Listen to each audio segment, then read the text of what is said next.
بعثت محمدی کے بعد سے رحمت خداوندی میں داخلے کا واحد شاہ درہ قرآن حکیم ہے، جس کی جانب اب سے 1400 سال قبل بنی اسرائیل کی رہنمائی کی گئی تھی۔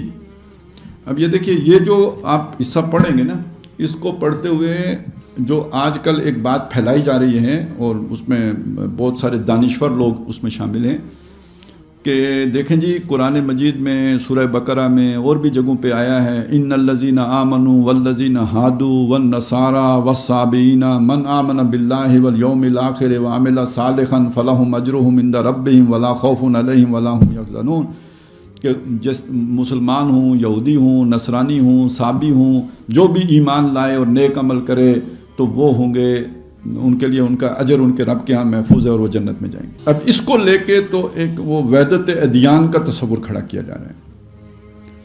تو اب یہ دیکھیں یہاں کیا کہا جا رہا ہے، اس کے بالکل برعکس بات کی جا رہی ہے۔ یہ کیا بات ہے کہ بعثت محمدی کے بعد رحمت خداوندی میں داخلے کا واحد شاہدرہ مین گیٹ، بڑا دروازہ قرآن حکیم ہے، جس کی جانب اب سے 1400 سال قبل بنی اسرائیل کی رہنمائی کی گئی تھی۔ عسیٰ ربکم ان یرحمکم، اور اب امت مسلمہ کے لیے بھی زوال ثانی سے نکل کر عروج صوم کی جانب پیش قدمی کا واحد راستہ رجوع الی القرآن ہی ہے۔ یہی وجہ ہے کہ سورہ بنی اسرائیل کے پہلے رکوع کے آخر میں بھی فرمایا گیا، ان ھذا القرآن یہدی للتی ہی اقوم۔ پھر پوری سورہ مبارکہ کا عمود ہی عظمت قرآن کا بیان ہے، بالخصوص یہ آیات مبارکہ نہایت قابل توجہ ہیں۔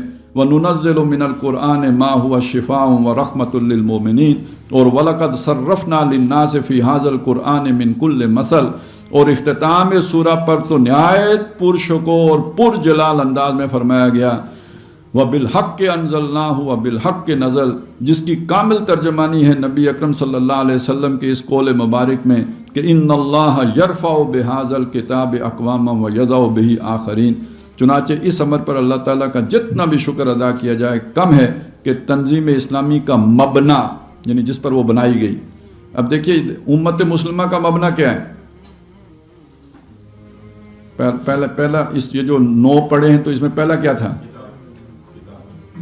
اطاعت، کتاب۔ تو اب ڈاکٹر صاحب یہ کہہ رہے ہیں کہ تنظیم اسلامی کا مبنا کیا ہے؟ ہم کیا کہیں گے، کیا تھا؟ ہاں یہ تازہ کرتے رہے نا، ہاں تھا، ہاں وہ ہاں ہے کر لیں۔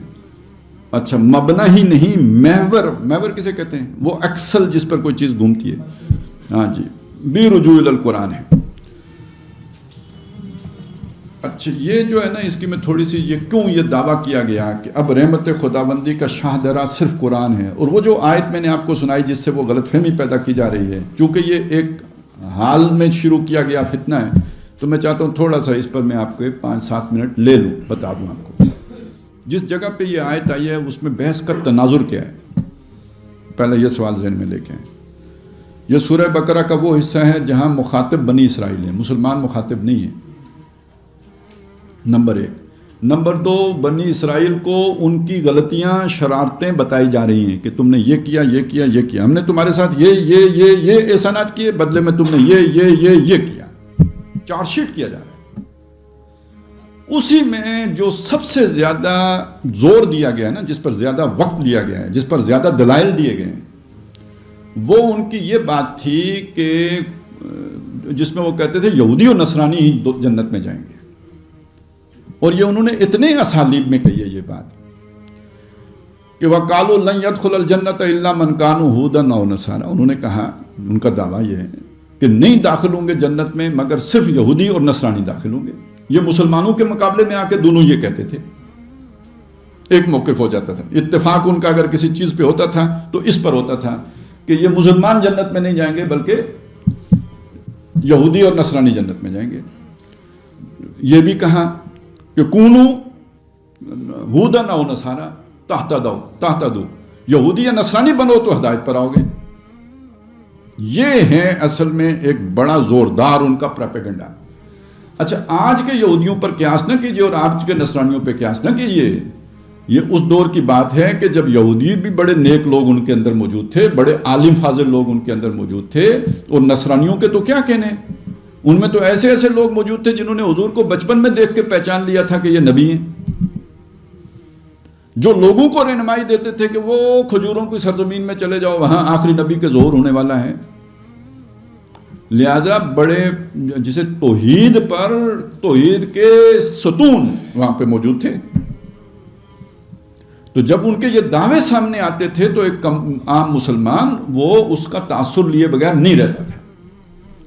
لہذا یہ کچھ 6-7 رکوعوں پر یہ بحث محیط ہے۔ اب میں آپ کو اس کا جو اللہ تعالیٰ نے کاؤنٹر آرگومنٹس دیے ہیں وہ آپ کے سامنے رکھتے ہیں۔ پہلی بات اس میں یہ کہی ہے کہ یہ تمہارا خیال خام ہے، دل کا امانیکم، یہ ان کی امانی ہے۔ ساتھ یہ بھی بتایا کہ یہ جو امانی ہے نا، اس میں جو اصل بدماش ہیں یہ ان کے بڑے بڑے گرو گھنٹال ہیں، وہ شیاطین ہیں، بڑے بڑے مولوی ان کے، لیکن عوام جو ان کی ہے وَمِنْهُمْ أُمِّيُّونَ لَا يَعْلَمُونَ الْكِتَابَ، انہیں تو پتہ ہی نہیں ہے ان کا دین ہے کیا، لہذا وہ ان کے پروپیگنڈے میں آ جاتے ہیں۔ تیسری بات اس میں یہ کہی ہے کہ بھئی تم ہمیں کہتے ہو کہ یہودی یا نصرانی ہو تو جنت میں جاؤ گے، ذرا تم اپنے جب آپس میں بیٹھتے ہو تو بتاؤ نا، قالت اليہود لیست النصارى علی شیء وقالت النصارى لیست اليہود علی شیء، تو پہلے آپس میں تو اتفاق کر لو نا، جب خود ایک دوسرے کے بارے میں تو یہ کہتے ہو، یہودی کہتے ہیں نصرانی نہیں جائیں گے تو نصرانی نہیں کہتے یہودی نہیں جائیں گے۔ ایک طرف تو اس کو کاؤنٹر کیا خود ان کے آرگومنٹ کو سامنے رکھ کر، اب اس کے مقابلے میں جو آرگومنٹ بلڈ کیا وہ کیا ہے، بہت اہم بات ہے یہ، اس کو یہ اس پورے فلسفے کو اڑانے کے لیے آرگومنٹ جو بلڈ کیا وہ یہ ہے کہ خواہ تم ہو یا یہ ہوں یا وہ ہوں، جو بھی ہوں، یہ شروع کہاں سے ہوتے ہیں؟ ابراہیم سے۔ دیکھیں نا ایک تسلسل ہے نا، ابتدا کہاں سے ہوئی ہے؟ ابراہیم سے ہوئی۔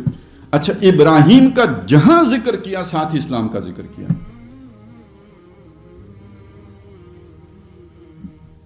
سمجھ آئی کسی بات کی؟ ابراہیم کے ساتھ جب بھی لائے تو یہودی اور نصرانی نہیں لائے، اسلام لائے۔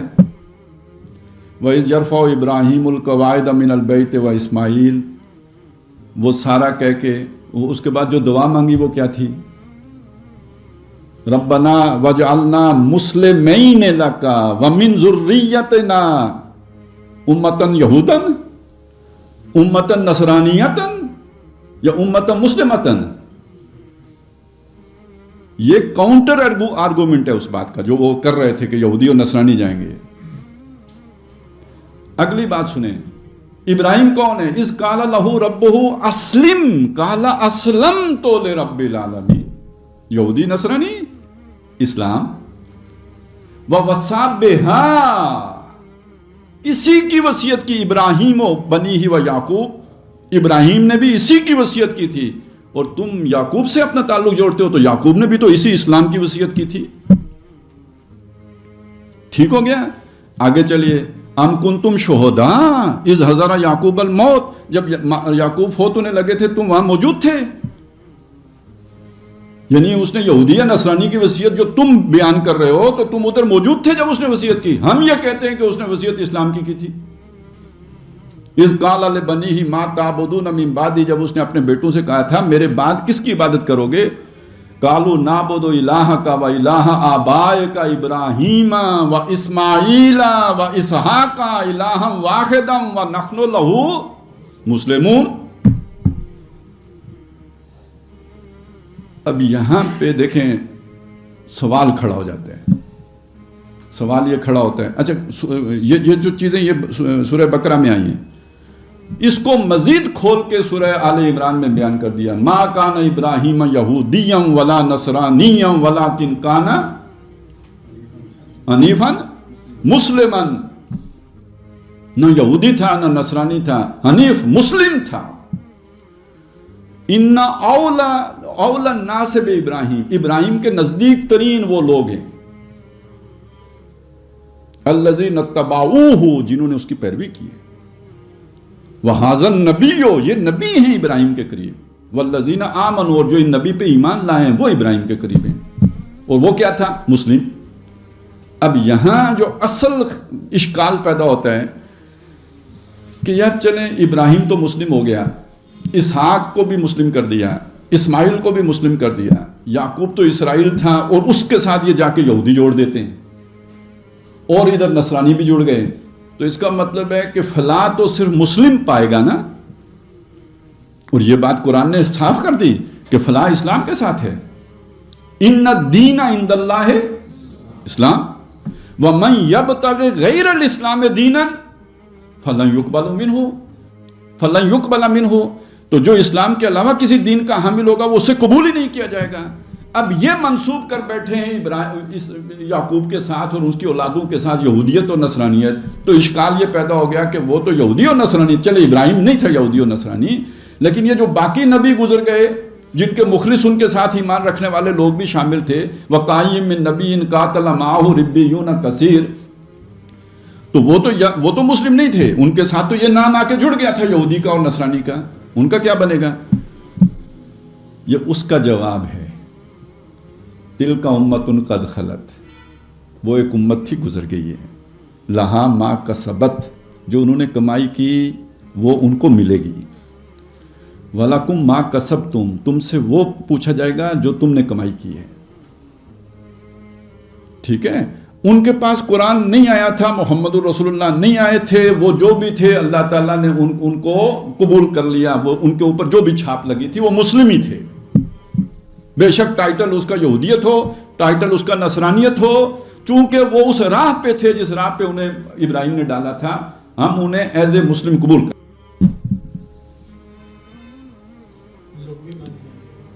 جی اسی لیے دیکھیے آخری جو جملہ ہے وہ کہ وَلَا تُسْأَلُونَ عَمَّا كَانُوا يَعْمَلُونَ، جو عمل ان کے تھے ان کے بارے میں تم نہیں پوچھے جاؤ گے، یعنی تمہیں جا کے ان کی جگہ پہ کھڑے ہو کے جسٹیفیکیشن نہیں دینی ہوگی کہ یہ کیا تھی، ہم جانتے ہیں وہ کیا تھے، لہذا ان کی تم فکر نہ کرو. یہ بات ہے جو وہاں پہ اس انداز میں کہی گئی، ان الذین آمنوا والذین ہادوا والنصارى والصابئین من آمن باللہ والیوم الآخر وعمل صالحا فلہم اجرہم عند ربہم ولا خوف علیہم ولا هم یحزنون. اس کے یہ معنی نکال لینا کہ محمد الرسول اللہ کے بعد بھی جو ہے وہ سارے کے سارے جائیں گے، یہ ہے اصل میں زیادتی، یہ ہے اس کی تفسیر غلط کرنا، یہ ہے تفسیر بالرائے کی بدترین صورت. جو گمراہ قسم کے، جن کے دلوں میں مرض ہے، جن کے دلوں میں زیغ ہے، جن کے دل کج ہیں، جن پر شیطان القاء کرتا ہے، وہ لوگ ہیں جو اس طرح کی تفسیر کرتے ہیں. نہیں تو قرآن مجید میں تو اس کی کوئی گنجائش ہی نہیں ہے. اسی سورہ بقرہ میں کہہ دیا گیا قُلْ قُولُوا آمَنَّا بِاللَّهِ وَمَا أُنزِلَ إِلَيْنَا وَمَا أُنزِلَ إِلَىٰ إِبْرَاهِيمَ وَإِسْحَاقَ وَيَعْقُوبَ وَالْأَسْبَاطِ وَمَا أُوتِيَ مُوسَىٰ وَعِيسَىٰ وَمَا أُوتِيَ النَّبِيُّونَ مِن رَّبِّهِمْ کہا لَا نُفَرِّقُ بَيْنَ أَحَدٍ مِّنْهُمْ، ان نبیوں میں سے کسی ایک میں بھی ہم تفریق نہیں کرتے. تو کیا یہودی تفریق کرتے ہیں یا نہیں کرتے؟ باقیوں کو مانتے، محمد الرسول اللہ کو نہیں مانتے. عیسائی تفریق کرتے ہیں یا نہیں کرتے؟ باقیوں کو مانتے، محمد رسول اللہ کو نہیں مانتے. تو ہم تو ان میں کوئی لا نفرق بین احد منہم ونحن لہ مسلمون، ہم اس کے مسلم ہیں. تو فَإِنْ آمَنُوا بِمِثْلِ مَا آمَنْتُمْ بِهِ، اگر یہ ایمان لائیں جیسے تم ایمان لائے ہو اس طرح، یعنی بغیر کسی نبی کا انکار کیے، فَقَدْ اهْتَدَوْا، تو یہ ہدایت پر ہوں گے. فَإِن تَوَلَّوْا، اور اگر یہ منہ موڑیں، فَإِنَّمَا هُمْ فِي شِقَاقٍ، تو یہ شقاق پر ہیں، ضد پر ہیں. اب جو اللہ کے مقابلے میں ضد پر ہو، ہٹ درمی پر ہو، وہ جنت پہ جائے گا. اسی سورہ میں شقاق کے لفظ کو پھر لے کے آئے نا آگے، جہاں پہ وہ بات آئی ہے نا اس کی حلال و حرام کی، تو اس میں یہ بات کہی گئی کہ اولئک الذین اشتروا الضلالۃ بالہدی والعذاب بالمغفرہ فما اصبرهم علی النار. یہ وہ لوگ ہیں جنہوں نے ہدایت بیچ کر گمراہی خریدی ہے اور عذاب خریدا ہے بخشش کو بیچ کر. تو یہ آگ پر کتنا صبر کرنے والے لوگ ہیں، کتنے بہادر لوگ ہیں، آگ پر صبر کیے بیٹھے ہیں. یہ کیوں ہوا؟ ذالک بان اللہ نزل الکتاب بالحق، یہ جو اللہ نے قرآن اتارا ہے یہ حق کے ساتھ اتارا. یہ فیصلہ کن ہے، جو اسے مانے گا وہ عذاب سے بچے گا، جو اسے نہیں مانے گا وہ عذاب سے نہیں بچے گا۔ ان الذین اختلفوا فی الکتاب، جنہوں نے اس کتاب میں اختلاف کیا، لفی شقاق بعید، وہ دور کی گمراہی میں پڑے ہوئے ہیں، ضد پہ پڑے ہوئے ہیں۔ تو ان کے بارے میں یہ سمجھنا جو قرآن کو نہ مانے، محمد رسول اللہ کو نہ مانے، کہ ان کو قرآن نے سرٹیفکیٹ دیا ہے کہ تم بھی چلے، نہیں، یہ ان کے لیے نہیں ہے، یہ صرف ان کے لیے ہے جو محمد رسول اللہ کی بعثت سے پہلے دنیا سے گزر چکے ہیں۔